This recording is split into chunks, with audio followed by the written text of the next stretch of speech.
Ready to get back into it? Great. There's just something so liberating about being able to find information on any subject at all on the internet. Can't remember the third line of your favorite childhood song? Curious who had the most home runs in 1986? Want to teach yourself sign language? Just pop open your laptop, type up some text, and poof, you have what you need. Many groups think we should also have this level of access to data. There's even a global movement that believes the openness of data can transform society and how decisions are made. So far, we've talked a lot about the power of data and the importance of data ethics concerns, including ownership, transaction transparency, consent, currency, and privacy. Now, let's talk about openness. When referring to data, openness refers to free access, usage, and sharing of data.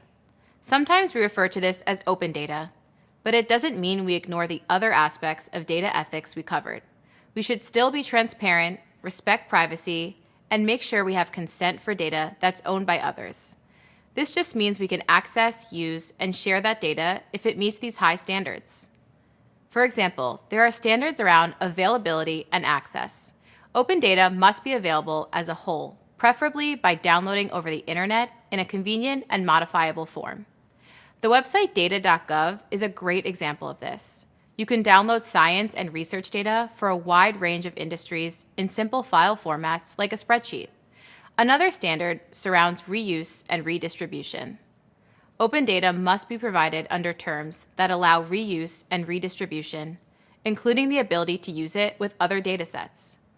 And the last area is universal participation. Everyone must be able to use, reuse, and redistribute the data. There shouldn't be any discrimination against fields, persons, or groups. No one can place restrictions on the data, like making it only available for use in a specific industry. Now let's talk a little more about why open data is such a great thing and how it can help you as a data analyst.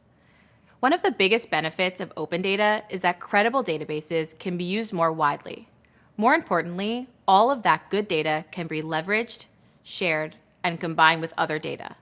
Just imagine the impact that would have on scientific collaboration, research advances, analytical capacity, and decision-making. For example, in human health, openness allows us to access and combine diverse data to detect diseases earlier and earlier.